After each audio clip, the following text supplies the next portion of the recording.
Before we get into this, guys, if you want the uncut version of this video, head on over to patreon.com/TrapLordRoss. So my Patreon gang, you want the whole experience, head on over there. Otherwise, let's crack on with the video. Trapmore gang, we're back with a bang. Did you miss me? I know I haven't been here as often as I would like recently, but I'm back with a banger, baby. We got another video, and it's a long one, of course. Because after you guys loved my hip-hop conspiracies Iceberg so gosh darn much, I decided to re-up, this time with a little British tea-sipping twist. Oh, did I say tea-sipping? I actually meant shank-waving. Because this is the UK drill conspiracy Iceberg, where we're going to be taking a look at some of the most strange, twisted, and downright diabolical conspiracy theories about the United Kingdom's drill music scene. This is a risky one for me, I'm not going to lie to you people, because some of these conspiracy theories in the Iceberg are just taking the piss. So before we get into this, I want to make it extremely, positively, absolutely,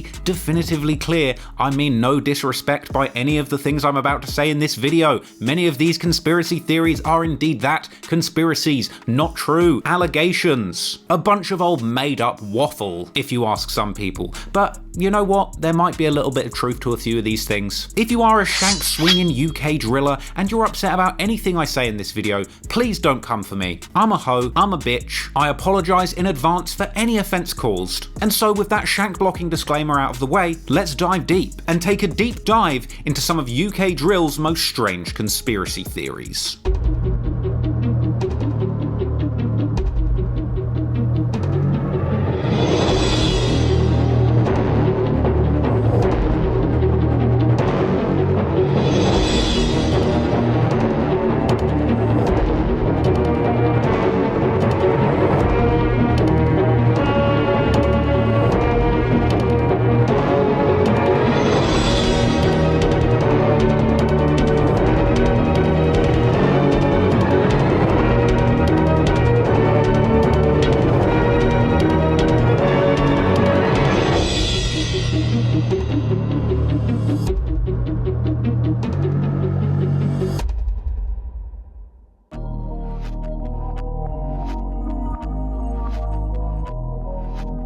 So first off, we've got the theory that ArrDee and Central C are industry plants. Now, if you didn't know this, ArrDee and Central C are two of the hottest rappers coming out of the UK drill scene, and in case you didn't notice, that they're, how can I put this? White? They're white bread looking MFs. They're a couple of white dudes.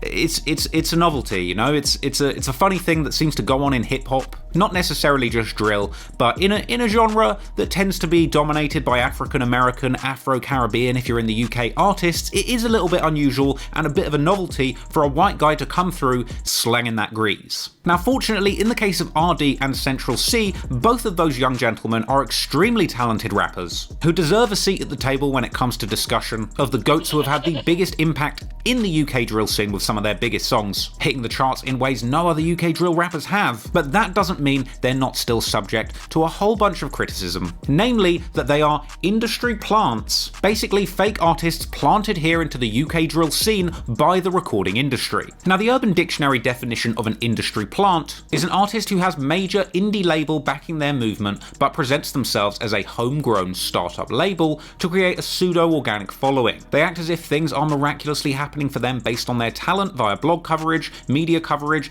MTV playing their vids, etc. The reality is a low-risk, high-reward situation for labels just looking to spend money building the next new star. And here's a post on Reddit saying, do you think that Central C is an industry plant? I mean, he's been growing pretty fast, faster than any other UK drill rapper, so yeah, I'm kind of suspicious. Maybe it's his songs blowing up on TikTok, or maybe he's an industry plant. Now, a lot of people have refuted this. People are saying it's just his TikTok strategy and a good team behind him that made Central C so big. People saying if he is truly independent as he says, it's not really possible for him to be an industry plant.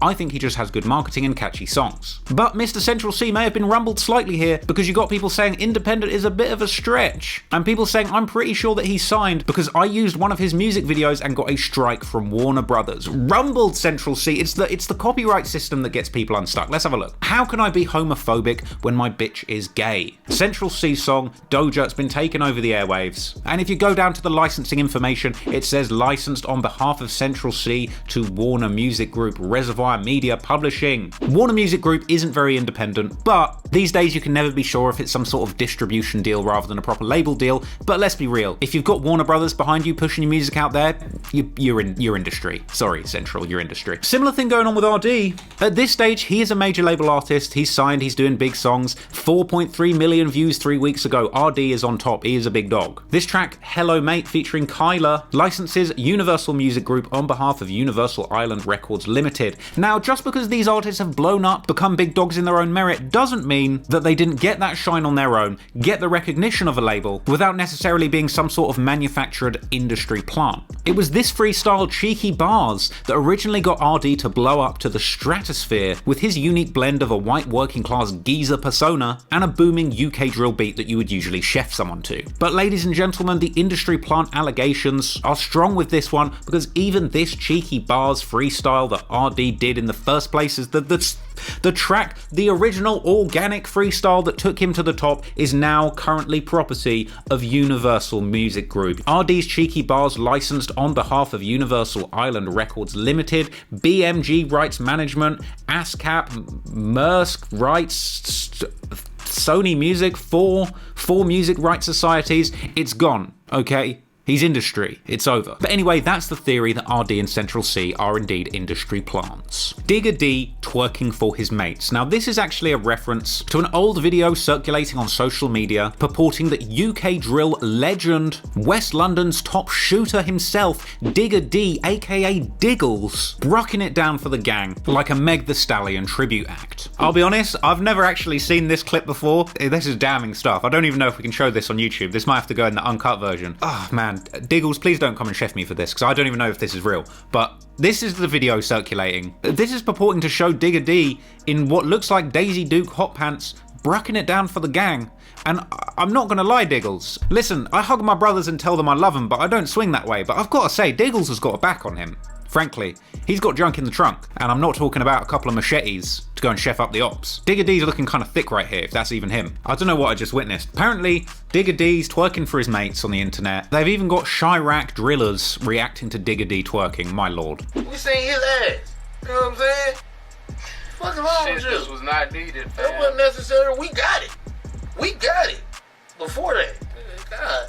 Little body boy ass shit y'all got going on over there. Touch my boy's body and dick. Did you see my boy's body and dick? No. When we see your ass. Oh my god, man. I can't front, it's not a good look for Digga, but at the same time, it's 2022. I've got it. I'm pretty confident Digga D's not gay. I don't know if that clip was filmed in prison or youth offenders. Looks like the sort of shit that you would get up to when you're bored. But it's not a good look, and naturally, many of Digga's ops have capitalized on this embarrassing clip over the years. Most recently, the likes of Kennington legend Loski releasing the diss track aimed towards Digga D called Obsessed. And this track had lyrics in it where Loski said things like, "No, I don't twerk and rap," and ending the track by calling him Diggy Minaj twerkaholics. You've also got the likes of OSav on his Plugged Out freestyle, where he rapped that his phone line twerks like Digga D. Very good bar. One Kidney. Now this is a reference to the OFB rapper Desi. Now I quite like Desi, I'm quite a big fan of Desi. I think he's one of the very underrated rappers in OFB. His mixtape, You Know,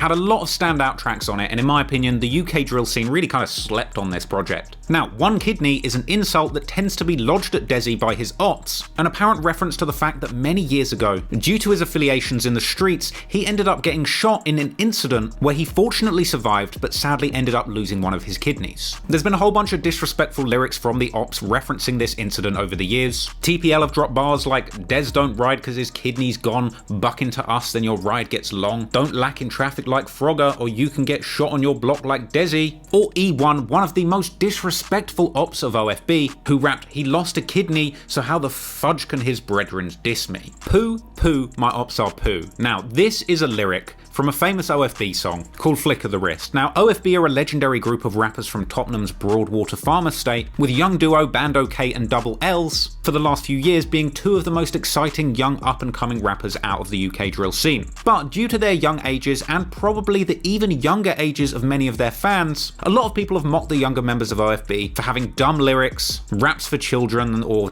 bars that kind of sound like nursery rhymes. And one of the worst offending lyrics is from the track Flick of the Wrist, where Double L's raps, "Poo, Poo, my ops are poo. No way are we calling a truce." One of the most well-known and disrespectful bars in UK drill history, Double L's is quite literally saying that his opposition are made of fecal matter. And this terrible bar has become so legendary in UK drill music folklore, it even ended up becoming a YouTube short, racking up a whopping 2.5 million views, which, ladies and gentlemen, is 500,000 more than the original song. If I was him, I'd lay low for a while. That was just straight disrespectful. Top 10 brutal humiliations in drill history. This individual was truly a lyrical genius.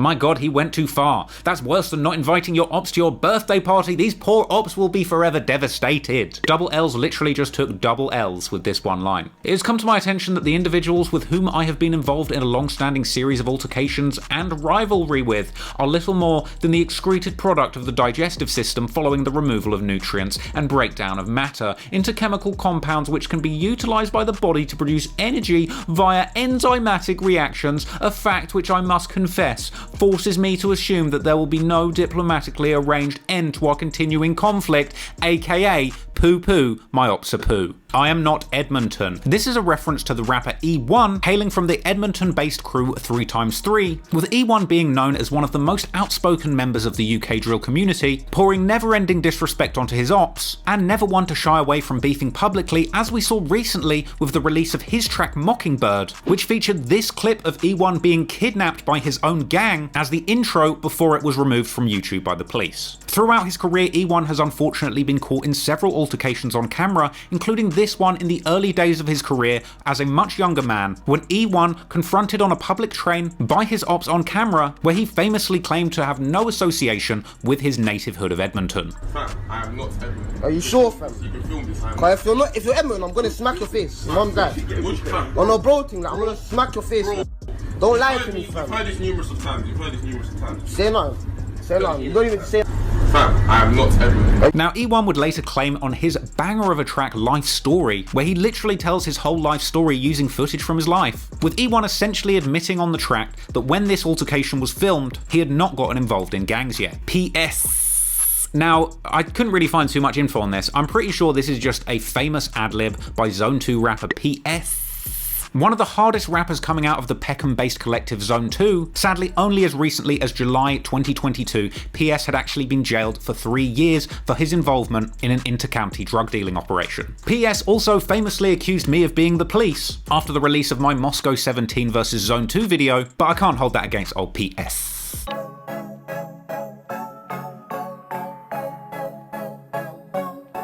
Next up, it's another piece of lore concerning everybody's favourite West London driller Digga D. Is the rumour that Digga D had actually been in possession of a full-blown sniper rifle on some Call of Duty shit, with this mainly being the result of a lyric that he spit in a Mad About Bars freestyle, where he rapped 300s leathers on, no biker, and I was the only guy my age in West London with a sniper. Now, this refers to the fact that supposedly at the young age of 17, Digga D supposedly got his hands on a sniper rifle. However, on closer inspection, the legendary picture itself appears to show Digga D sporting not a real, true sniper rifle a la Call of Duty, but in fact, a run-of-the-mill, countryside shooting tin cans ass air rifle. According to the comments on Reddit, this is indeed a break barrel air rifle. An excellent piece of firepower, handy for anybody that's ops are squirrels. Hitman 98 Batty Pics. I'm definitely not going to get too far into this one out of fear of getting chefed up, but apparently the rapper Hitman out of the crew 98s, which if you didn't know is a collective of UK drill rappers, 10 members strong and responsible for the legendary mixtape class of 98s. So apparently one of the members of 98s by the name of Hitman had caught some heat online for allegedly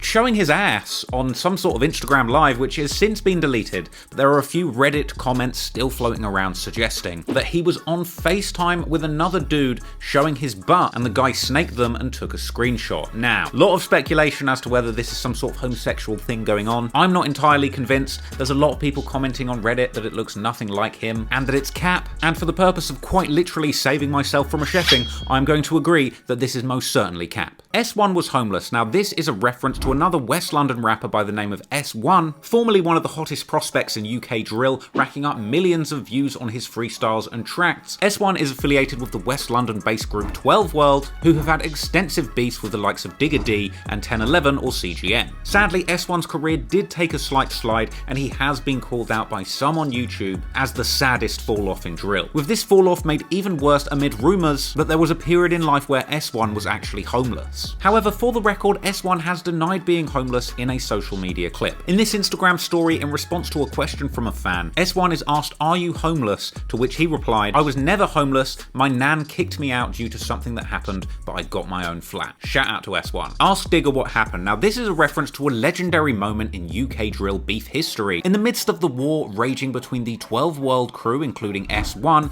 and 1011, including Digga D, some time ago an incident would go down where Digga D took to social media to admit that his opposition had scored a point or hurt him in some way, with this post being immediately followed by his ops, including S1, with the caption, "Ask Digga what happened," seemingly taking responsibility for whatever mysterious injury the ops had apparently inflicted on Digga D. Bro, fuck CGMK, you know? Huh? Wet man down noon. Wet man down noon. Huh? Ask Digga what happened. Aye, dickhead. Ask Digga what happened. Aye. What happened? This dick. I thought However, in the end, it turned out that this was a complete social experiment by Digga D himself, who had quite literally poured some liquor, a magnum, onto his leg to make it look like that he was bleeding, posting up online suggesting that the ops had caught him lacking just to see who would reply and take responsibility for the fake drilling. With it later being revealed on social media that Digga had indeed faked the whole thing just to draw his ops out into accepting responsibility for a fictional drilling. On my track yesterday. I lied. And then wait. I spilled the last Clark Magnum on my track yesterday, and I was watching football, and they scored. So I slapped on Snapchat.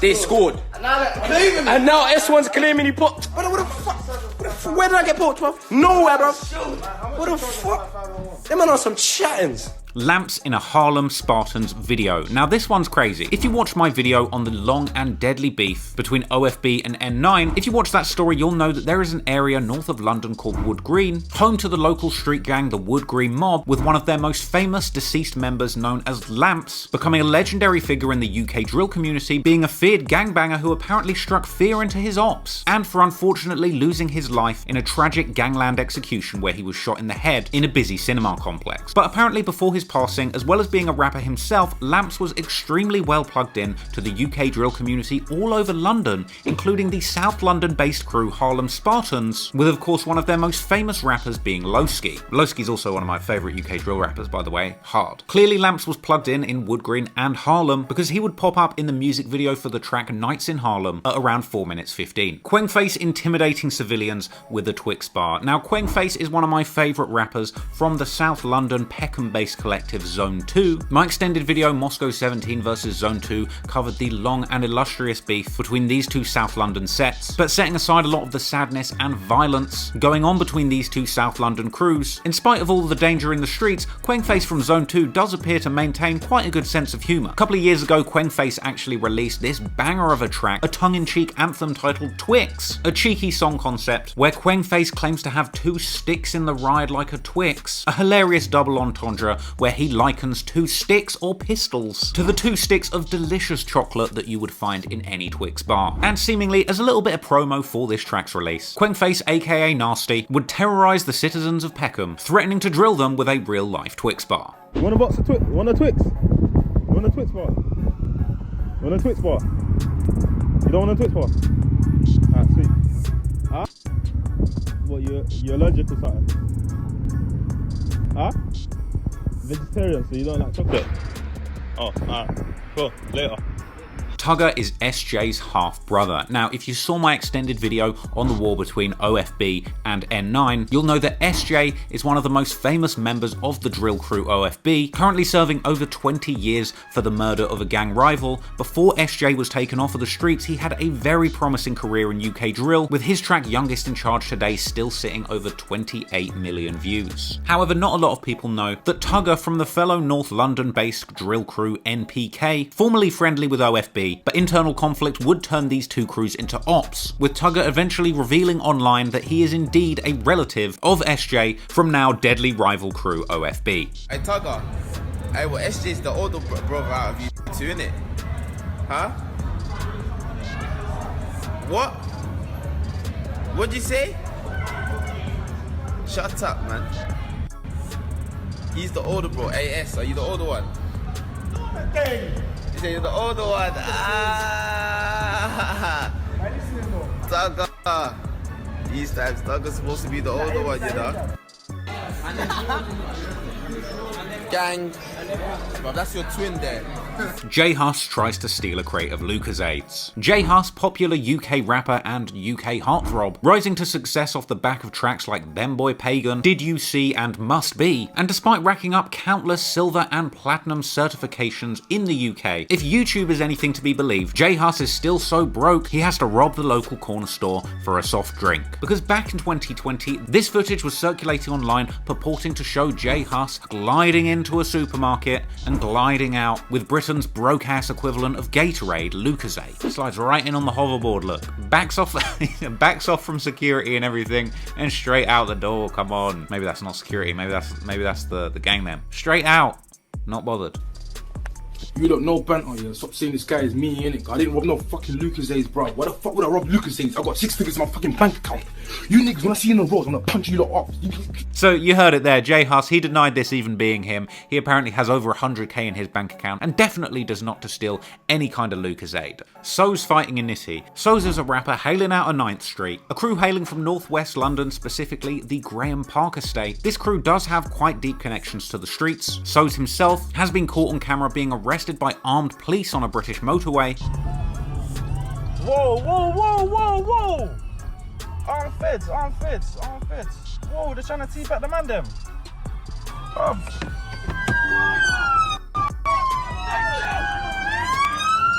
turn off the engine, bro. Yes, bro. I'm still, bro. Yo, you man got back still for the Mazza. Man got back. Clearly the feds aren't messing around when it comes to 9th Street, but 9th Street also aren't messing around when it comes to the crackheads on their block, who Soze himself apparently likes to give a little slap around on social media. Yo, fucker, what's going on today? Let's go, motherfucker. Let's go. Yeah. Let's go. Yeah, what a man, fuck it, come.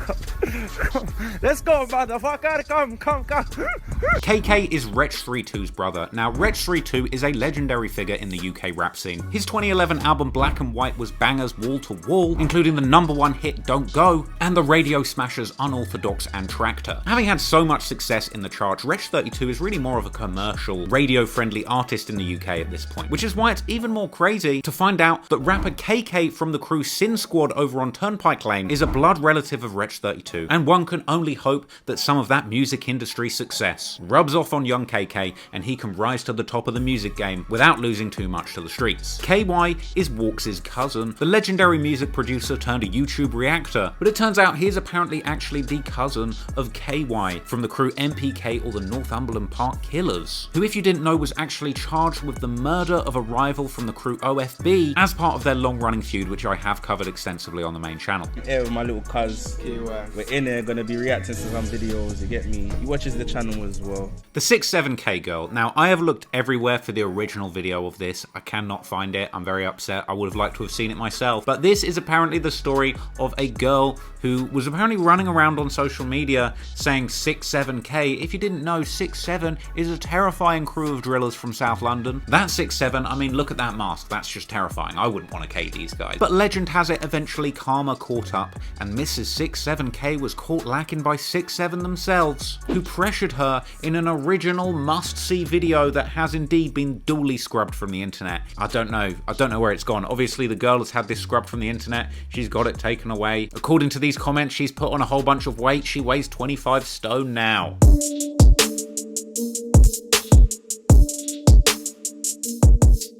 Bando entering a brothel. This is referring to a viral clip where OFB rapper Bando K is seen at what appears to be an Amsterdam red light district style brothel. Mons!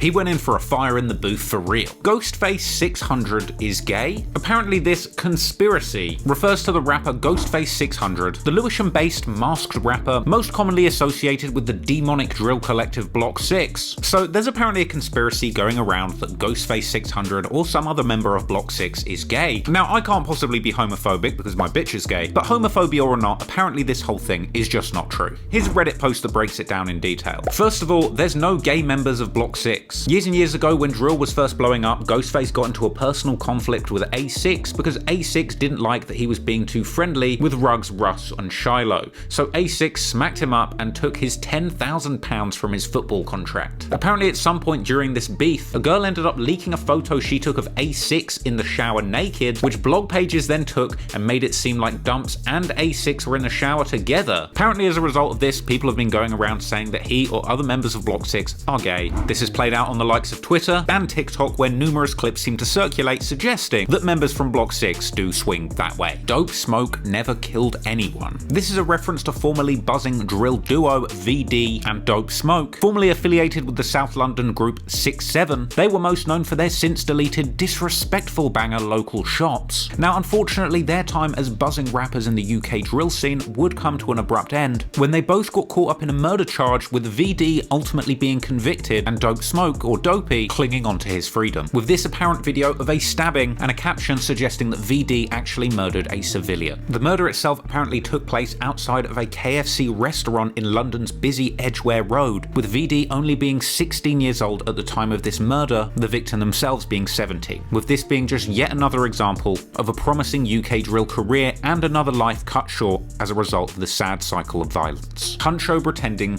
to be TeeWizz. This is a reference to Huncho from the crew CGM, formerly known as 1011, the West London-based gang and drill collective that Digga famously is a member of. Now, one of the crews that they were most known for beefing is a set by the name of 156, with one of their most beloved members who unfortunately lost their lives to the street too, TeeWizz, sadly being a name that is frequently mocked by his surviving rivals in the crew CGM, with this viral clip of Huncho from CGM doing an impression of TeeWizz being an exceptionally chilling moment in UK drill history. Hello, it's TeeWizz, can you please, ride for me? My guts were hanging. My mum was crying in court. My brother snitched and everything. I was dying. And you lot are just giving Huncho verbal and alive, not trying to ride. What the fuck, man? Stop saying TeeWizz World, please. Stop saying it right now. I don't want to hear you say TeeWizz World again until you fucking kill somebody, because you're just making songs. I'm not trying to ride out. Oh shit, he had a lot to say, man. Very disrespectful.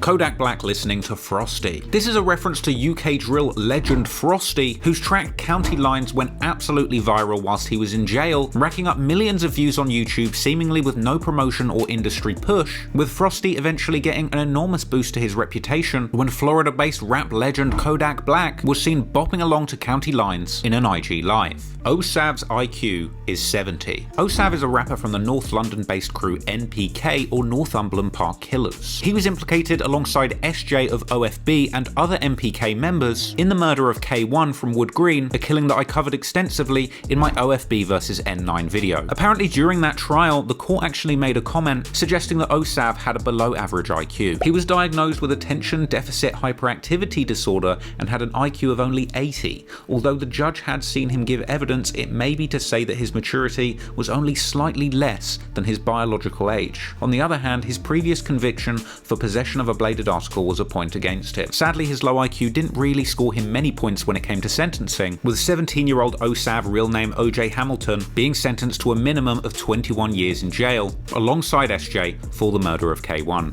Digga D enjoys prison. Now, West London rapper Digga D is no stranger to being in trouble with the law. His November 2017 arrest saw him and his 1011 crew being given a criminal behaviour order banning him from releasing any new music that included London postcodes and references to real-life incidents and people, with Digga D himself being forced to wear a GPS tracker and check in with probation every 3 hours, and informing the police of any upload of a song within 24 hours of it being released. Any breach of the criminal behaviour order would result in a recall to prison, and unfortunately people, Digga D had indeed returned to prison several times following this conviction. He has since been back to prison twice, including for breaching the stringent conditions of his CBO, and unfortunately while Digga was recalled to prison in 2019, he was stabbed in the eye, causing him to lose the use of the eye, with Digga D in March 2020 pleading guilty to violent disorder again and breaches of his criminal behaviour order, being sentenced to 2 years and 6 months. He would then be arrested again in July for inciting violence after attending a Black Lives Matter protest in London and posting about the movement on Instagram. As a result of his numerous run-ins with the law, a lot of people online have said that somehow Digga D loves prison, or that he loves being in prison or going back to prison, but in all fairness, I'm fairly certain Digga D really doesn't want to be rotting away in prison when his career as a UK drill rapper has been flourishing over the past few years. And while you're there, if you want to get even more backstory about Digga D's constant run-ins with the law and frequent visits to jail, then I would highly recommend the BBC documentary Defending Digga D that goes well into detail on these issues. Loski never got pressured into beefing 150 by 6'7". This is a reference to Kennington-based drill rapper Loski, closely affiliated with the Harlem Spartans, a famous drill crew coming out of South London, most known for their hit song Kennington Where It Started. And if you didn't know, the Harlem Spartans from Kennington have been in a bitter feud with several crews coming out of Brixton, more specifically the crew 150 hailing out of Brixton, with close ties to fellow South London drill legend M24, who is of course a bitter rival of Loski. Now, South London drill and gang politics gets a little bit confusing, but you've got the likes of Loski and Harlem Spartans in Kennington, then you've got the nearby crew 6'7 in Brixton Hill, rivals 150 and the GBGs in Brixton, and the crew 410 with the likes of AM and Skengdo hailing from around the Myatts Fields area. But apparently, according to one Reddit commenter, at some point during the beef, Loski from Harlem Spartans was pressured by somebody in prison to pick a side in the Brixton beef and pledge allegiance to either 6'7 or 150, with a commenter saying, "I heard that when Loski was first in prison, Itch aka Maddox from 6'7 pressured Loski to choose between 6'7 and 150. Obviously, we all know the path he chose." But to put it simply, the politics of South London drill music gets very complicated, and there are a lot of bitter feuds on both sides. And if you want to learn a bit more about the in-depth inner workings of South London beef, I would suggest you go and check out Kid Nerd's channel, who has a couple of excellent stories on Harlem Spartans and gang politics in Brixton.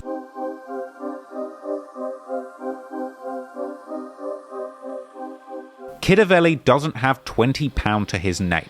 Kidavelli is a drill rapper affiliated with the crew 061, best known for tracks like Ding Dong Ride, Storytime and Op Boy, but unfortunately for Kidavelli, his most viewed video on YouTube isn't one of his tracks, but is unfortunately a video of him taking a violation, more specifically, failing to show much richer rapper Russ Millions a £20 note or even any food from his fridge during an Instagram live session. And as a result, Kidavelli has been mocked mercilessly by the UK drill scene for not having his paper up. Listen, another £10 note. Another Brother, £10 note. you just picked up the same £10. And another £10 note. That's another £10 note. The same £10. I'm not gonna show hell of my shit. I'm gonna show you one by one. At the same time. Hold on. No, don't show me one by one. Look, I haven't even seen this before, right? But he's on here showing a £10 note, and then he's going, look, £10, there's another 10, that's 20 total, that's a 30 total, 40, 50, 60, 60 right there, 70, 80. You get me? I could do this all day, 90, 100, 110.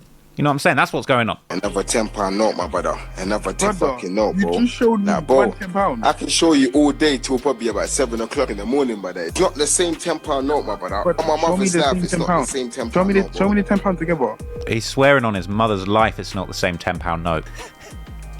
I feel like it's easier to just show us them both together than swear on your mother's life it's not the same £10 note. I'll put it down, picked up £10, put it It's down. your turn now. People are in the comments saying that tenner's fake as well. They can't even verify the authenticity of that one £10. Now listen, look, I'm not trying to flex on Kidavelli too hard, but big 2-0 right there.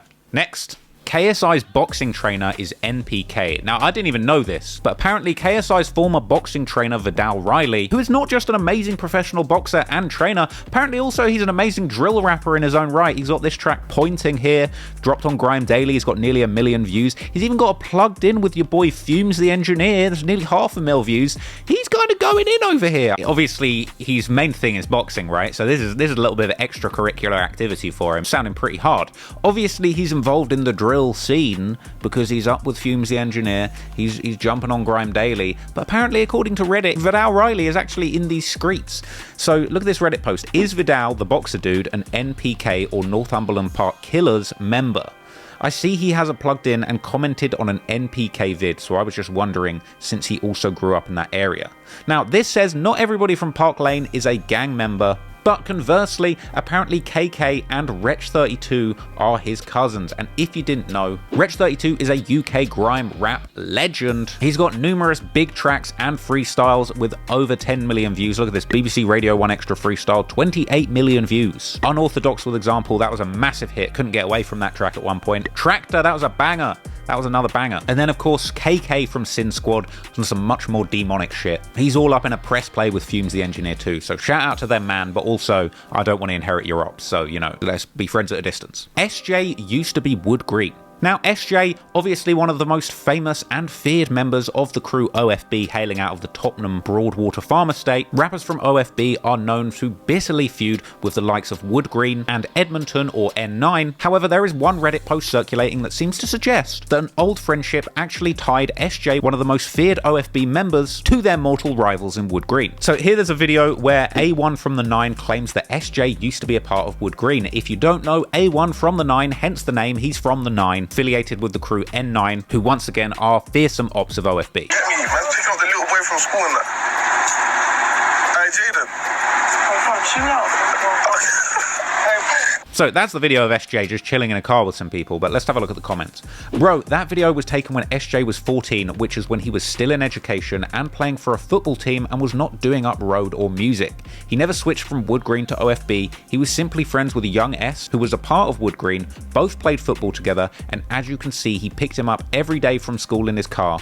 Obviously, they're not friends anymore since SJ joined OFB. Now, this is actually true. SJ from OFB, before he was convicted of murder, was actually a promising football player, with a whole bunch of footage still circulating online now showing him playing football as a youth. And as we just learnt from that previous clip, it sounds like some of his teammates on the field were actually future ops from a rival gang, and it just makes you think what a shame it was that people from both sides of this war couldn't set those differences aside and just focus on more positive things like football or music. General 12 acid murder. I don't know much about this, but this is apparently a reference to General, somebody from the West London-based crew 12 World, who was described by the newspapers as a machine gun-toting rapper who pled guilty for manslaughter in what was apparently the UK's first murder case involving acid. Let's have a look at this. The teenage thug who killed a nurse in the UK's first acid attack death was a member of a notorious drill gang. General Webster, who screamed abuse at the judge as he was caged for 17 years, had the street name General as a part of the notorious 12 World rap gang. Is that an Uzi? Is that some sort of Mac 10 in the UK?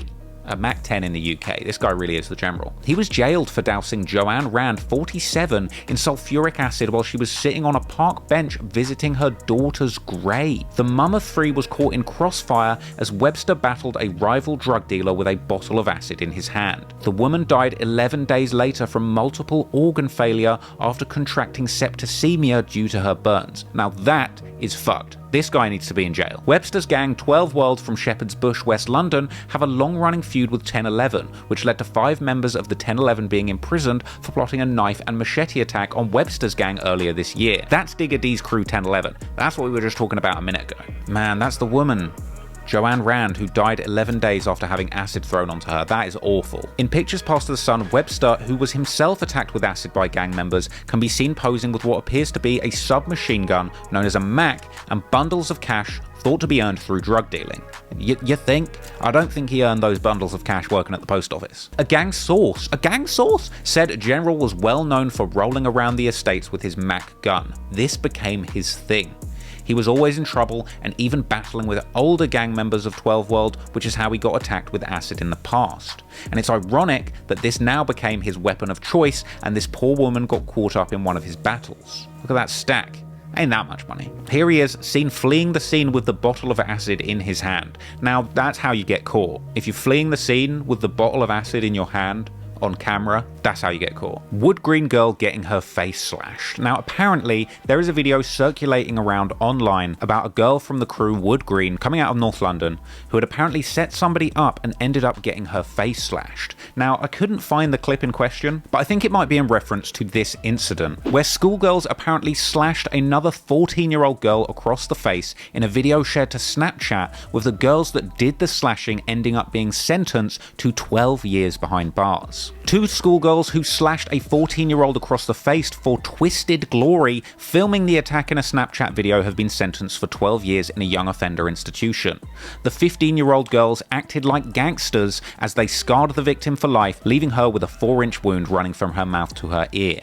She was marched off a bus by the girls and their friend before being led to a dark car park in Wood Street just after 6 PM on January the 8th. The court was shown graphic footage of the 4-minute attack filmed on one of the defendants' phones on the social media app Snapchat at their sentencing. The schoolgirls, who cannot be named, were seen in the video spitting and stamping on their victim, telling her to say hi to the camera and stop crying, with one girl calmly saying, "I'm going to slice your face, you understand?" before running the blade down her cheek. Then they stole her shoes and threatened to have her killed if she told the police, before fleeing. But the victim would flag down a passerby who called an ambulance. Thankfully, those little shits are behind bars for several years now. But my god, these London streets, they're not friendly, are they? Y.ACG aren't from Beckton. Now, ACG are a drill crew coming out of the London area of Beckton, but apparently the younger generation of the crew don't even hail from the original area where ACG are from. And we can learn a bit more about it by checking out this video here. ACG's olders have been around in the music scene for a very long time. Young Diz can be seen rapping on YouTube as early as 2013. Trizzy Traps was a rapper from Beckton who was quickly gaining popularity in 2016, but his career came to an end after he was sentenced to 14 years in prison for an acid attack. This is widely seen as one of the scummiest acts from a UK rapper. These acid attacks, they just don't stop, do they?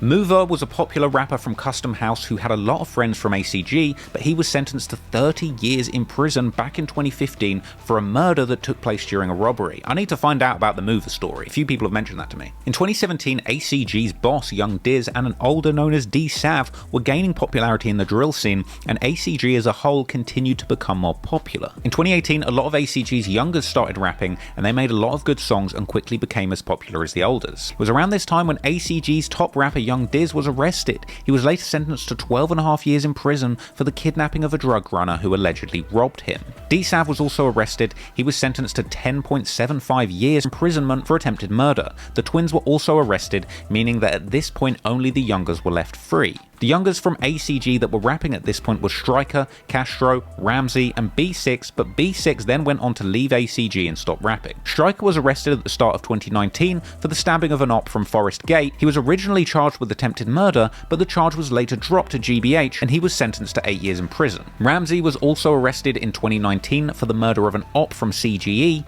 Castro was arrested for unknown reasons and was locked up for way over a year, but he beat his case and has now returned from jail. In 2020, Banks and Double M started to rap, but unfortunately in 2021, Banks was arrested and Double M was stabbed to death. May he rest in paradise. Currently, the only free ACG member rapping is Castro. Hopefully him and the rest of ACG will prosper in the future and turn their lives around. So look, apparently things get a little bit complicated, alright? So here's a Reddit thread. What's the difference between 6th, ACG, and Y.ACG? Why do people count them as 3 different gangs when they're all located in Savage Gardens? Savage Gardens, that's where you want to be from if you're a drill rapper, frankly. So according to these comments, 6th is basically an umbrella term for both ACG and Y.ACG. I don't know for sure. Apparently some of the youngest from ACG aren't from the original part of Beckton that the original members are from, but you know what, I'm not going to hold that against them. I'm not trying to get chefed. I don't know the details. Ugh. I knew this was coming. Lampz stabbed Abra and Bando. Now, this is a reference to the illustrious beef between OFB, the crew from Tottenham's Broadwater Farm Estate, and Wood Green, a nearby area and gang, with one of their most famous members being Lampz, who unfortunately lost his life in a shooting at the Hollywood Bowl Cinema, a murder that to this day still goes unsolved. Anywho, there has been a lot of speculation over the years as to what had gone on between these two groups, most specifically what sort of run-ins Lampz might have had with OFB members like Bando K and Abracadabra, with one conspiracy theory circulating online that Lampz had actually stabbed Bando K in his arm. So basically the only proof of this really is that like Bando K has a bit of a scar on his arm, and there's another picture circulating where Bando K had actually posted a picture on his own Facebook and Lampz had replied to it with a kind of blood needle emoji, which a lot of people have suggested may have been him kind of self-snitching, sort of making light of the fact that he had allegedly stabbed Bando K. And funnily enough, here is actually a Reddit poll, who'd have thunk it, a Reddit poll asking, did Abra and Bando K get poked by Lampz or nah? And apparently the overwhelming amount of people on Reddit seem to say yes. Now that actually has no bearing on reality or what actually happened, but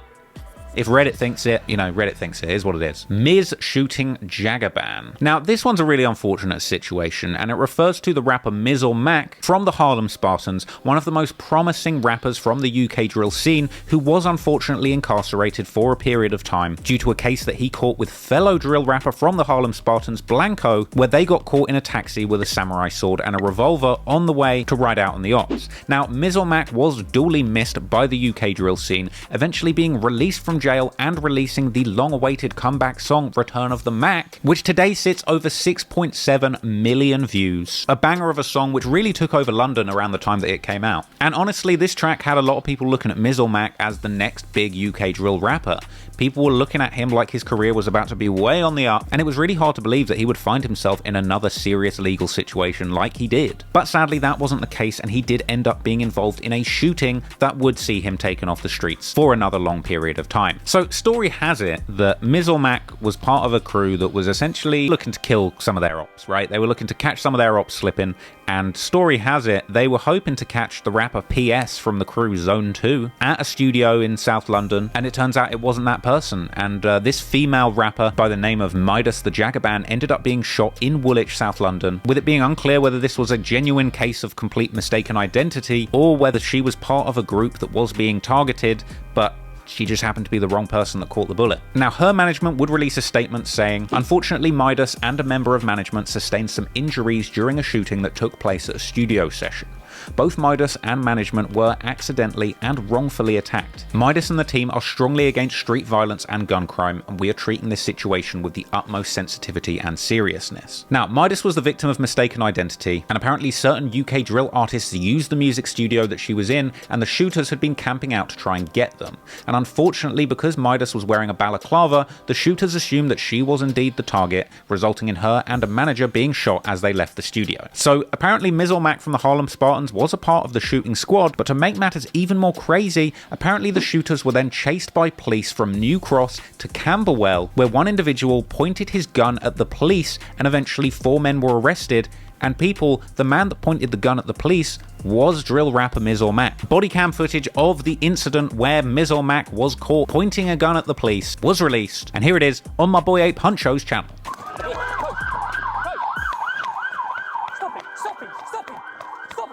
So it looks like for that split second coming around the corner, he pointed his gun at a cop. He beat the attempted murder, but he got 9 years for pointing the gun at the cop running away. What can you do?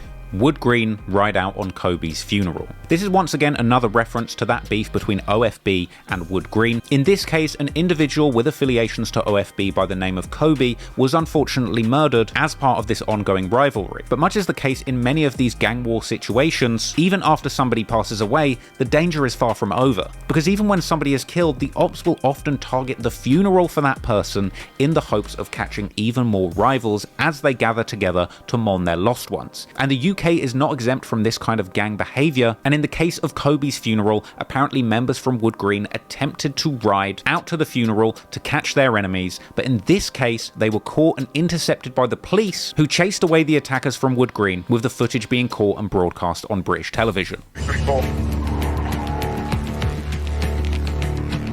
confirm this vehicle has been shown as confirmed. The arrested suspect was found not guilty of any offence. After all that, and they found the shotgun, not guilty of no offences. It's a drill for you.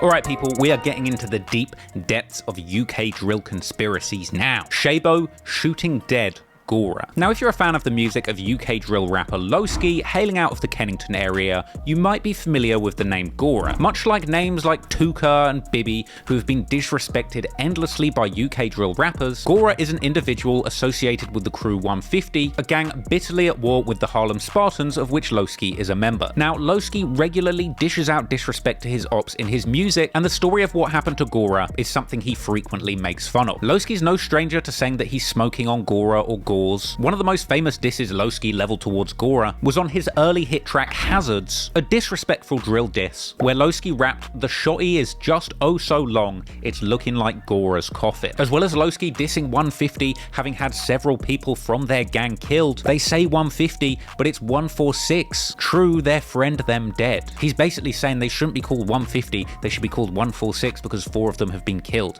And Gora is one of these individuals mentioned, but the way he passed away might surprise you. Because apparently the shooter of Gora was somebody from his own gang by the name of Shabo, who was convicted of this murder and sentenced to 27 years in prison. A killer who shot a man twice in the back for no apparent motive laughed as he was jailed for life. Gunman Shaden Cadet, age 23, smiled and waved to his family at the Old Bailey as he was convicted of murdering Ogara Dixon, 24, aka Gora, with him being sentenced to at least 27 years in prison. He shot Mr. Dixon moments after they met on the streets of Brixton, with a prosecutor saying that the motive was unknown, as Cadet had claimed he was not the gunman and had pleaded not guilty. The court had heard that Mr. Dixon parked his car in Cadet Street just after midnight in June last year, and minutes later, Cadet returned on his moped. He went into his house, and the likelihood is he went to arm himself with a gun. Seconds later, Mr. Dixon was seen running up the street before collapsing. A bullet had passed through both lungs and pierced major blood vessels near the heart. Cadet was arrested days later and admitted to being at the scene, but said that somebody else fired the fatal shots.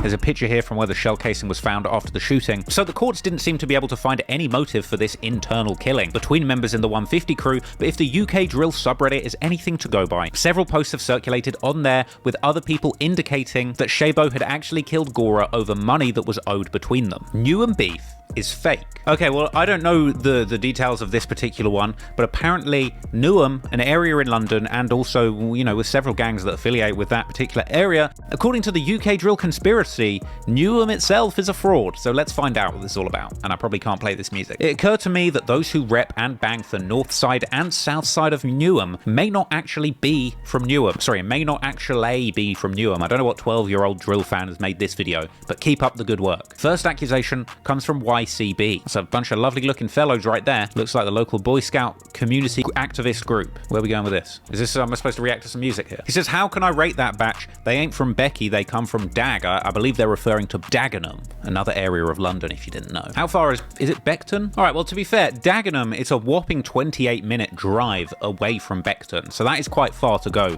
to recruit your young Gs. So YCB was talking about Y.ACG. Apparently Young Diz recruited youngers from Dagenham to join 6th. So Young Diz, now incarcerated rapper, apparently recruiting young Gs to do his dirty work from Dagenham rather than local Beckton. I mean, you got to hire local. I would list those who switched, but I don't want an early death, so I'll leave you lot to speculate. great. I also don't want an early death, so I'm not going to go too much further into this, frankly. The second accusation comes from Castro in response. Sorry, in Respone. Shout out this kid, man. This kid didn't want an early death, but he also didn't want an early spelling lesson, did he? He said, how can you switch from dag to gate and have the cheek to say that is our ends? What's gate? So apparently gate is a reference to one of Beckton's most feared ops, Forest Gate, aka 7th. So this lyric is apparently saying that the ops have switched from Dagenham to Forest Gate, and they still have the cheek to say that Dagenham is Beckton, apparently. So look, the gang, the crew from the 6th, right, over at Beckton, they're mad. People are claiming their area. Apparently not from their area. Apparently youngers being recruited from other areas. I don't know. I also, much like Jay Fundo, I would also prefer not to have an early grave. So I'm not going to get too much further into this one. Maybe Y.ACG is from Dagenham, maybe even CB. So I think this is a lyric from the ops. I mean, this video isn't explaining it too clearly, but this says 7th on the screen, so I'm assuming this is the ops in Forest Gate. But this is somebody rapping, it weren't Stratty, it was probably Dag. So he's saying it wasn't Stratford, it was probably Dagenham that, you know, got the ops. And since there's clearly a lot of debate about whether or not Dagenham qualifies as the 6th, touchy subject here with the gang, this could show that CB was originally from Dagenham, because I thought it was 7th or nothing. 6'7" member killed his own child. Anybody else hear about this? Really fucked situation and story. Seeing 6'7's ops posting it a lot on social media. Apparently the baby dropped the guy's ounce down the toilet and he punched the baby in the ribs and it died. RIP. What a sad story. That is tragic. I've never heard something this sad in a UK drill situation before, but let's have a closer look at the story. Mum and former lover deny murdering boy aged 2 in Thornton Heath home. Philisa Shirley and Kemar Brown deny murdering 2-year-old Kyrell Matthews. There he is there. That's tragic. A mum and her former lover have denied murdering her young son at her home in Croydon. 2-year-old Kyrell Matthews was found in cardiac arrest at home in Thornton Heath in October the 20th, 2019. He had suffered a significant blunt trauma injury to various parts of his body and 36 rib fractures. The boy's mum, Philisa Shirley, 23, of Benson Manor Road, and her former partner Kemar Brown, 27, of Grange Park Road, also from Thornton Heath, were charged with murder and causing or allowing the death of a child. Both defendants appeared at the Old Bailey on Thursday, February the 25th, and denied the charges against them. And in the end, Kyrell Matthews' killer, Kemar Brown, was handed a life sentence for murder of the defenseless 2-year-old. He was convicted of murder after a trial, while Shirley, the mother, was acquitted of murder but still found guilty of the alternative charge of manslaughter. Brown ended up getting 25 years in prison, while Shirley herself was jailed for 13 years. Young Diz, acid attack, and kidnapping. Now, this is a famous UK drill story concerning UK drill rapper Young Diz, a member of the Beckton affiliated group 6th, with his case being covered extensively in an episode of the amazing documentary series The Met Policing London, where we saw extensive coverage of his case, which was also duly reacted to by my boy Ape Huncho over on his YouTube channel. Let's have a quick look and a rundown of what that was all about. The team believe that gang member Isaac Donker is recruiting young teenagers to carry out violence. So Young Diz, he's the head of the gang, and he is essentially recruiting youngers to do his bidding for him. But eventually things would go wrong and one of his youngers would run off with some money, leading Young Diz to take a very harsh response. As we've just seen in the footage, it said he lured up to 15 children aged between 14 and 17. So next in the documentary, we actually hear 999 phone recording of the young boy who ran away with Young Diz's money. His parents call the police after the kid is kidnapped, wondering where he is and desperately trying to get him back. Police, what is your emergency? I'm calling about our son. We are worried about his safety, actually. He popped in at home about 45 minutes back. He was very much upset and scared. And all of a sudden, he received a call and he went out, and now his mobile is also not on, it's off. Do you feel like he's in some sort of trouble? Yeah, he said that I can't stay there because the people who are after me know that address. How old is he? 16. So eventually the cops do find the young boy that's been kidnapped, and they also find Young Diz and arrest him. But the most crazy thing about this whole situation is when they find Young Diz, they access his phone and they find that he has recorded himself and his gang affiliates kidnapping and torturing the victim so that they can post it on Snapchat, with the feds getting all of this footage, everything they need, and confronting Young Diz with the footage of him doing the kidnapping and torturing in the interview room. I need to be able to feel you. Come closer. Come closer. Yo, turn your face a bit here because I can't snap it. So that's you talking there, Isaac. I can hear that's you talking because I can hear it from your no comment. Same voice, posted from your Snapchat, and that is a picture of our victim. He is literally kidnapping a young G that owes him money, torturing him posting it publicly on Snapchat, and then he's all up in the interview room playing dumb when the cops are confronting him with this footage of the torture. It's crazy. That's on your phone, that's your voice, that's your Snapchat account, that's you filming that.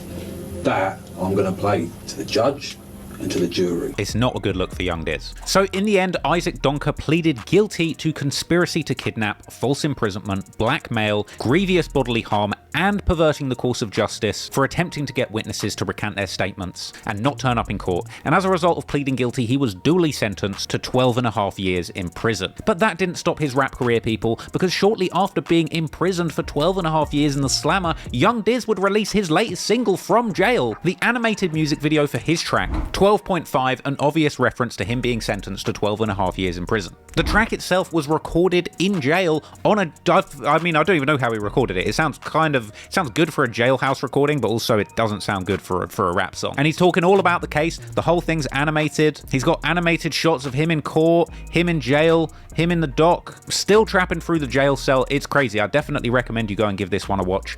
And, you know, I don't really want to say shout out to young Diz because he's not a very nice man, but interesting. S1 got head off his cousin. I don't know where to begin with this one. West London-based rapper S1, he's not been very active on the scene for a while. He was very poppin' a few years ago, and the beef between his crew, 12 World, and Digga D's 1011 or CGM collective was a hot topic in the drill community for quite some time. As a result of the popularity of Digga D, naturally, a lot of people are ready to pour hate, disrespect, and slander on S1's name, and he's not helped himself by in the past pretending to take responsibility for drillings that didn't even happen. Now look, is an entry on the Iceberg that he got head off his cousin? I'm not sure if that's true. I haven't been able to find anything relating to that. Maybe you could let me know in the comments if this is something that's happened or if this is something that I just don't even know. I don't even know. Look, here's the only comment that I've been able to find that references this. All right, this is on a post talking about what's the matter with S1. It's talking about why he fell off.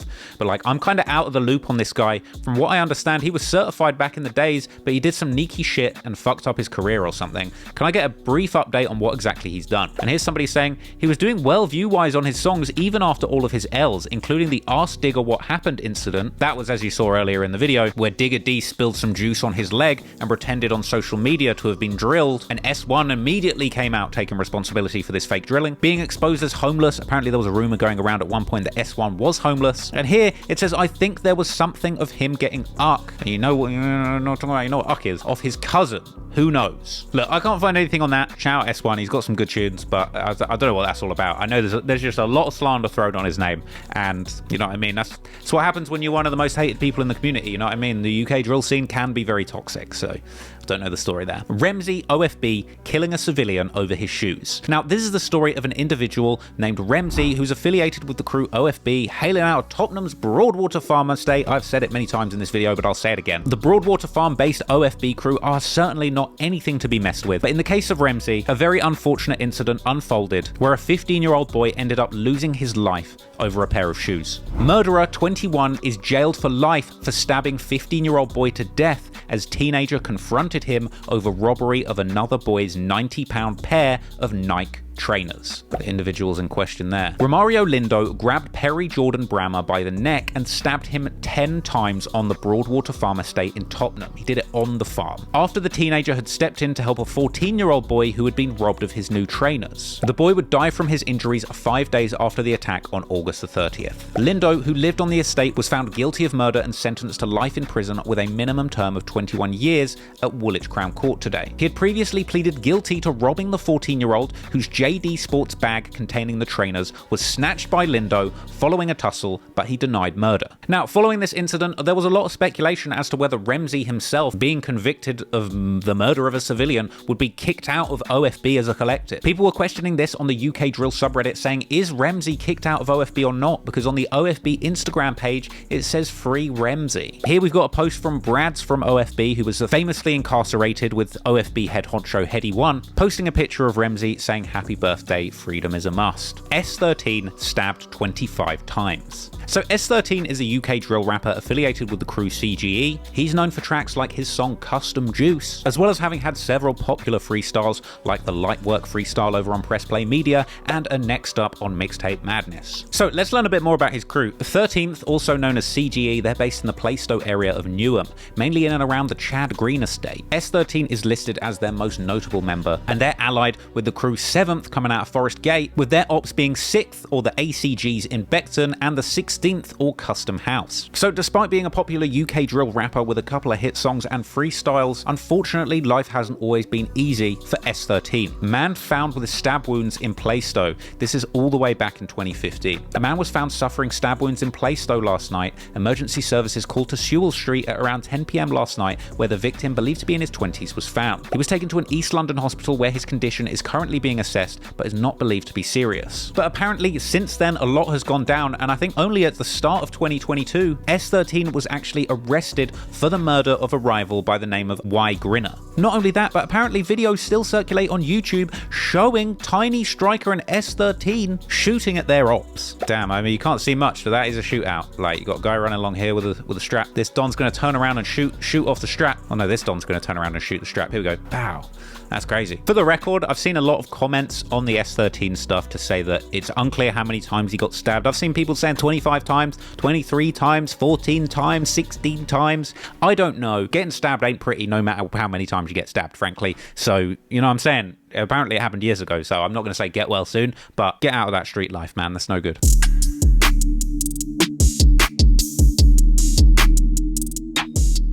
DS is E1's son. At this point, I hope you're very familiar with the crew's 3x3 or N9 hailing out of Edmonton. They're a couple of street crews known for wearing green bandanas and beefing heavily with Tottenham's favourite drill rap collective OFB. Now, one of the biggest rappers coming out of the younger generation is of course 3x3's very own E1. Now of course E1 was catapulted to international stardom after his thugged out appearance on the remix of the track Body by fellow Edmonton rapper Tion Wayne and much hated drill phenomenon Russ Millions that ended up going #1 in the UK charts. But E1 is a drill legend in his own right, having racked up millions of views on songs like Life Story, a video which essentially uses old Snapchat memories and other throwback clips to essentially tell E1's actual life story in this song, which is genuinely a banger. I like this one. But some of the more die-hard fans of UK drill will know that there is another young rapper coming out of the 3x3 crew who picked up a lot of attention in the UK drill scene, mainly for their age. Because one of the younger members of E1's 3x3 crew is a teenage rapper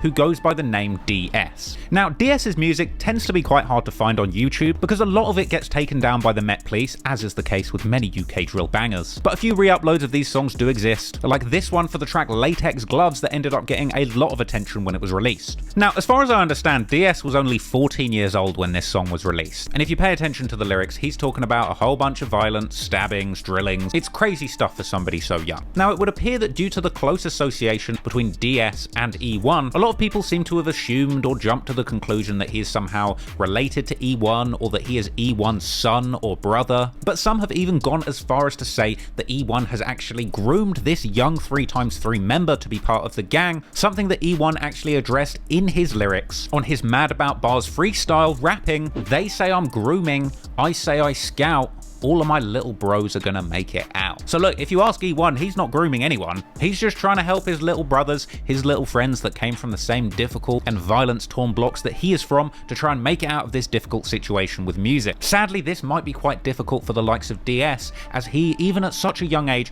has already been affiliated with several nefarious street incidents, including one particularly famous incident where OFB rapper Ispot was actually stabbed in the eye in broad daylight on a busy commuter train in London. Things clearly get real on the streets of London, even for teenage drillers like DS. And with that in mind, it's no wonder that footage still circulates of older 3x3 members like ZT training teenage youngers like DS on how to survive in knife fights. All beef is staged. Now, this is a much more general conspiracy which is often thrown around in a lot of the hip-hop sphere. It's essentially the suggestion that all of the famous hip-hop beef that we see rappers going back and forth, and hell, even in the drill community, it could be argued that a lot of beef is simply fake for publicity and to bring attention to the music that rappers are releasing, because we all know that controversy, beef, and conflict just seems to bring a whole lot of attention to music, stories. Hell, I would be lying if I didn't say that a lot of the stories that I cover that have conflict involved in them do a lot better than the more simple rags to riches, rise and fall stories that I cover.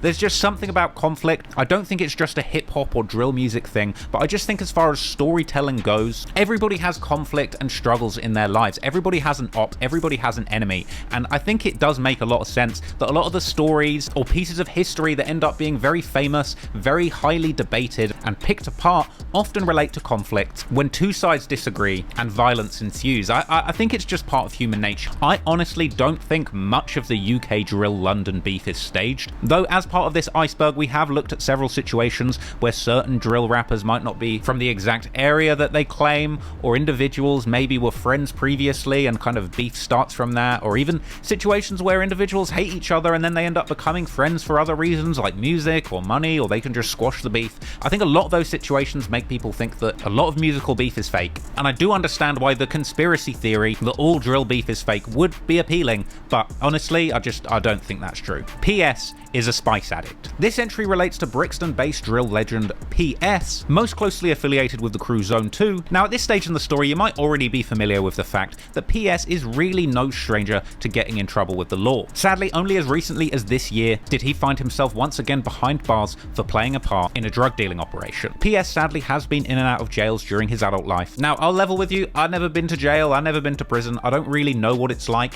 I can't necessarily sympathize with all of the struggles that people go through whilst they're in jail, but I do understand that that situation is very boring, very difficult to get through, and it's no wonder that people resort to certain substances to try and make that time incarcerated a little bit more bearable. And for more information about this entry into the conspiracy iceberg, we can take a look at a particular Reddit comment on the iceberg itself, with somebody saying, PS as a spice addict is the most true one on there. He was definitely smoking the paper in Her Majesty's prison. This person says, nah, if you watched his stories from like 2017, you would know that PS has always been like that, but when he came out of prison, he started getting drunk like every day and posted way more dumb snaps than before. Somebody said, I get it, he got PTSD or something. He always talks about in his songs how he's always getting drunk or high. Look, clearly being stuck in jail is no fun, and if you're suffering from PTSD due to a lot of the difficult things you experienced and witnessed in the streets, I cannot blame you for indulging in a little bit of spice. But that said, I haven't seen any definitive proof that Peter Savage from Zone 2 was indulging in any spice, so for now, I think we're safe to say that continues to be a conspiracy. Rappers use voodoo to bust case. Now, there's been famous lyrics in a lot of rap songs, especially rappers who have beaten quite high-profile court cases and criminal charges, about using voodoo or juju, as a lot of UK rappers have said, to bust case or beat their charges. For example, when Miz or Mac initially beat the attempted murder charge in his recent case, a lot of people were saying, hey, maybe it was voodoo that helped him beat that case. Obviously, as we now know, he would go on to receive a hefty sentence for pointing a firearm at the police. Naturally, beating those initial charges had a lot of people saying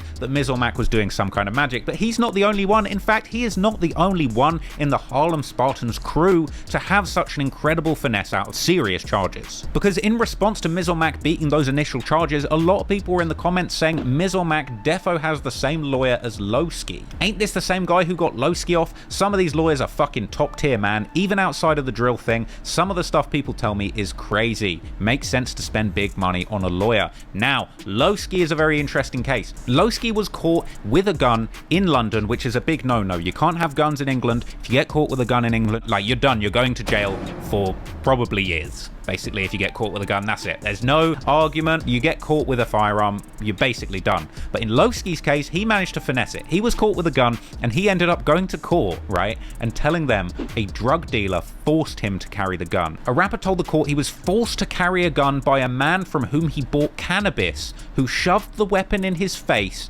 and made threats against him and his mother. Loski was arrested on the 9th of April last year after police found a small loaded revolver in a sock underneath the front passenger seat of an Uber he was traveling, which he had booked in a false name. Loski claimed that he had bought cannabis from a dealer on the 8th of April, saying that he got in the car with that dealer at a pre-arranged meeting, and when things went wrong and he believed he was being kidnapped. The door of the car was locked, and Loski claimed the man put a gun in his face, telling him to hold it for him until the next day. Now, to many this seemed like quite a far-fetched story, but by God people, in the end the jury failed to reach a verdict and the case itself was discharged. Loski was made a free man once again and would even go on to rap about banging voodoo/juju in his lyrics, rapping on the absolute banger of a track PUG, racks on my lawyers, I don't do judge. No voodoo, just big pockets baby. Malik splashed his stepdad. This is a reference to a harrowing situation that the rapper Malik went through, where he apparently went face to face with his stepfather and allegedly using a blade against him. Stabbing your dad?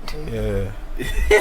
How did that even occur? Like, what happened? Things went down, innit? You know what I'm saying? He's like, I love my pops, innit? I spoke to him yesterday, for fuck's sake. You know what I'm saying? But yeah, I had madness with my dad when I was young, and I witnessed him do a few things to my mum, innit? Let's not hide the facts, and certain things happen when man got older and bigger, and things kind of went down, innit? Do you know what I mean? If you listen to the lyrics of what I said, I said I stabbed my dad in the arm, but I aimed for his neck.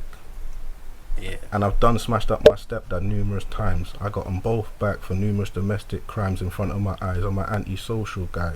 Right. You know what I'm saying? So these lyrics are actually from Malik's song Fed Up, where he raps about this incident that apparently occurred after Malik's father tried to kick him out the house while he was young. So he says, I stabbed my dad in the arm, but I aimed for his neck. And he says, I had to seek revenge for stuff he left in mine and my brother's head. He says he punched up his stepdad numerous times and got him back for numerous domestic crimes. Quite frankly, Malik, you might not be the best rapper in the game, but I'll tell you what, I've got nothing negative to say from you. Certainly not sending you to a room without dinner anytime soon, and quite frankly, I would be fed up too, if I was your father. Anyway, moving on. RV retweeted Lampz World. Now, I don't even know how I'm going to explain this. In the r/UK drill subreddit, there is a famous troll by the name of Lampz World WG22. Now, this is a reference to murdered gang member from the Wood Green Tutu mob gang, Lampz. Just want to make sure you understand this. The real Lampz from Wood Green, unfortunately, was killed, but there is now a prolific troll on Reddit by the name of Lampz World WG22,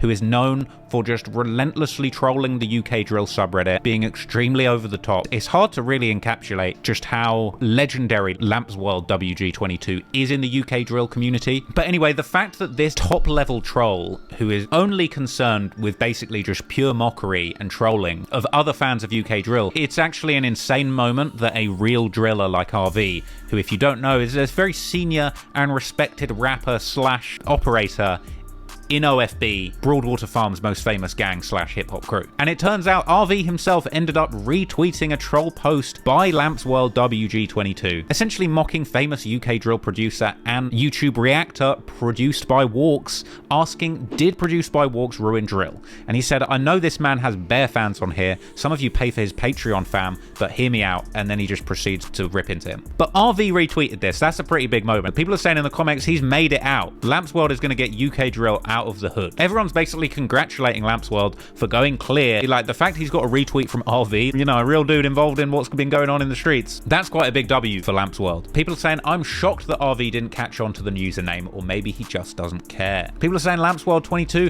I'm so proud of you, my baby. You are now officially known by OFB member RV. Look at you now, a celebrity. Congratulations to Lampz World WG22. And we've got another entry related to him coming soon in the video, so hold tight for that, all right? Bando K killed Lampz. Some people, despite complete lack of evidence, zero evidence, I think it's just wishful thinking, but some people seem to think that UK drill OFB Tottenham-based sensation Bando K is responsible for the murder of Lampz. I know a lot of desperate UK drill fans want to believe that their favourite rappers are responsible for all the big drillings, all the big killings, all the shootings, all the bootings, all the finessings. A lot of people want to imagine that it was Bando K and double L's on the back of that moped killing their ops, but there really is nothing to suggest that that's true. But with that in mind, that hasn't stopped a whole bunch of people speculating, especially on Reddit, is it known who killed Lampz? Dumbass comments saying things like, it was Bando K. He's got the whole of Wood Green on his BAM. No, it wasn't. Stop throwing salt on his name. But here's a more sensible answer. Nope.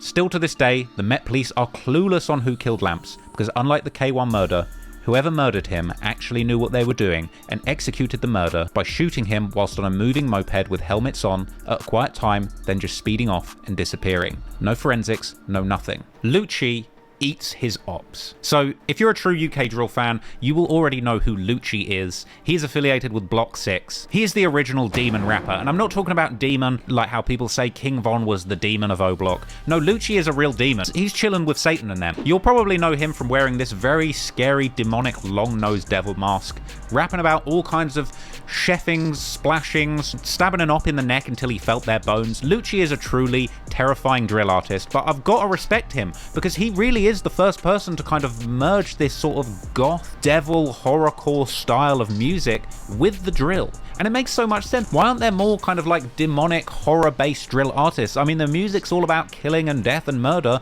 Why not just make a pact with the devil? Why not tell everyone you're Satan and just make a whole amazing story around it? And that's what Lucci's done, and the whole Block 6 crew. And I really respect what they've done. They've kind of created something brand new that hasn't been done before. But unfortunately, a lot of people seem to have spread out this rumor that Lucci eats his ops. I think partly because of this demonic persona that he's got of this kind of like weird, evil devil man driller, but also, let's be real, he's a bit of a chunky fella. If he's not eating his ops, he's definitely eating his whole dinner and a dessert. You know, I hope I don't get eaten for saying that. Look, I mean, he's a big guy. He's a big guy, he's a chunky guy. Maybe he does eat his ops. In response to this dumb rumor, there's this meme going around. Point of view, you went up to Lucci for a photo, now you're begging him not to eat you.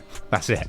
Point of view, that's you going up to Lucci asking for a photo and then begging him not to eat you. Please don't eat me, Lucci. Please don't eat me. Please don't splash me down and fill my bones. Nah, he's gonna do it. He's gonna do it. Lampz World is actually a Wood Green gang member. Now this stands alone as the deepest, darkest, and possibly dumbest entry on the UK drill conspiracy iceberg. So as I've broken down to you guys before, Lampz World Wood Green 22 is a prolific troll on the UK drill subreddit. He is known for rolling, trolling, and just being a disrespectful, hell-raising troublemaker in the UK drill community. And over the course of, I think, a good few years of just being a relentless and often hilarious troll, Lampz World Wood Green 22 has found a special place in the heart of the UK drill moderators. So there's a thread here, people saying, do people even know that Lampz World is a troll? I'm relatively new to this sub, so I don't know. From what I've seen on his posts, some actually take it seriously. He's either the most fucking genius troll in the UK, or the biggest tool in the UK. Lampz is the most on-job member of this sub. He's been giving verbal in comment sections since primary days. Fuckers in school telling me, always on Reddit, Lampz World ain't about this, Lampz World ain't about that, my boy a GM on fucking Wood Green. No, wait a minute. If you've heard the Chicago drill classic tune Love Soze, right? This guy's basically rewritten the intro. Fuckers in school telling me, always on Reddit, Lampz World ain't about this, Lampz World ain't about that, my boy a GM on fucking Wood Green and them. They said that man don't be putting in no work. Shut the fuck up! Yo pussy-os ain't no shit! All your man talk about Lampz World ain't no hitter, Lampz World ain't this, Lampz World a fake. Shut the fuck up! Y'all don't live with that GM. Y'all don't know that man got caught with a skeng shooting at the pose and shit. Man being on probation since fucking I don't know when. Man, them stop fucking playing him like that. Them man savages out there. If I catch another motherfucker giving verbal about Lampz World, I'm fucking beating their ass. I'm not fucking playing no more. You know these man roll with E1 and them, man? These bitches love Lampz World, all in a Lampz World. Leave a bunch of comments, trolling a bunch of bullshit. He's not even a real GM. He's not even a real GM. Anyway, I can't lie. He is the most elaborate troll I have ever seen on this site. Laugh my arse off. So look, just to give you an example, right? Here is a classic Lampz World Wood Green 22 post. Here he is basically pretending to be a gang member. Obviously, the conspiracy on the iceberg is that he is indeed a real Wood Green gang member, but let's be real. How many of the people posting on our UK drill do you think are real gang members? How many people do you think posting on our Chiracology are real Chirac hitters? Like a tiny fraction, like a tiny little shaving. But who knows? Who knows? It could be all the real hitters in there for as far as I know. So here he is, pretending. Free up all my Wood Green mandem doing time in the can. But as the comments will tell you, imagine saying free up to people who don't even know who you are. Oh my, they don't know you, bro. You a fan. How is he your mandem when none of them know you exist? Okay, people, so we have made it to the bottom of the UK drill iceberg, but there is one additional entry that I would like to add to the list because it concerns your boy TLR. Because in the comments of this original iceberg, somebody, a legend by the name of GazaSim number 9, said Traplaw Ross beefs with Zone 2. That should be in the black.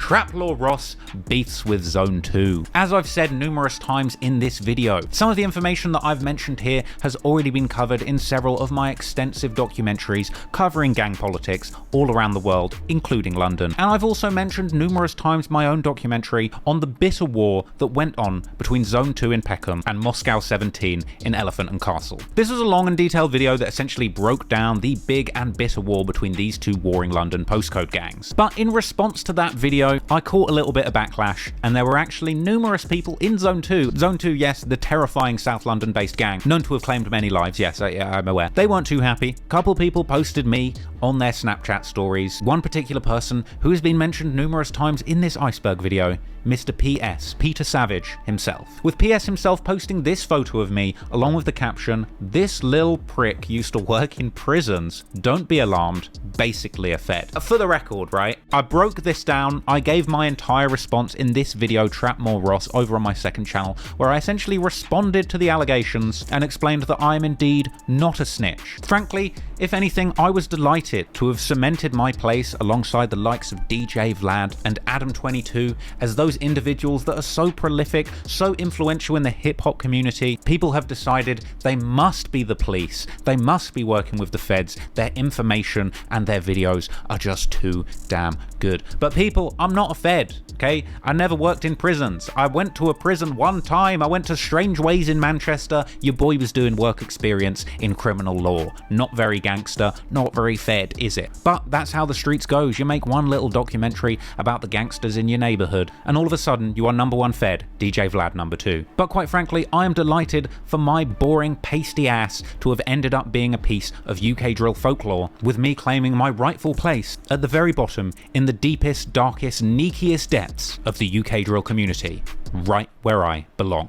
Hope you enjoyed that video, guys. I know how much you enjoyed the first rap conspiracy Iceberg, so I thought, you know what, why not give you guys another slap up extended Iceberg video on a topic even more niche and even more dear to my heart. Hope you enjoyed it. I want to give a huge shout out to my ever growing team, my head editor, the head honcho Camille, and my new amazing editing duo Sophia and Liza, who are back-to-back tag team smashing this video and worked very hard putting this together for you guys. So I just want to show them some love and appreciation, as well as my boy Cormac, who helped me research all of the dark, murky details on this Iceberg video, no doubt causing him several years worth of trauma that I'm sure he's going to need therapy to get over. I'm also going to give a big shout out to my other research assistant Sam, who actually didn't work on this video at all, but he's a G and he deserves a shout out, so shout out to him too. The Trap Law team is growing, baby. I'm very excited. We've got more bangers, we've got more long videos coming on the second channel, baby. I'm back. We got loads of editing capacity, so I need to get some fire out to you guys, frankly, before I go broke hiring all these people. But I hope you enjoyed that video. Hope you've been enjoying the recent work. Thank you so much for all of your support, all of the viewers, all of the subscribers, all of the patrons, my Patreon gang. You guys really are the best. Let me know in the comments what you want to see next over here on the second channel. I will endeavor to make that for you, make some bangers. We're just gonna make some bangers over here. We're gonna make it fresh. I'm trying to drop way more for you guys, so we'll see how that goes. But anyway, appreciate you watching. Until next time, it's been your boy TLR. Peace out. A-Town down.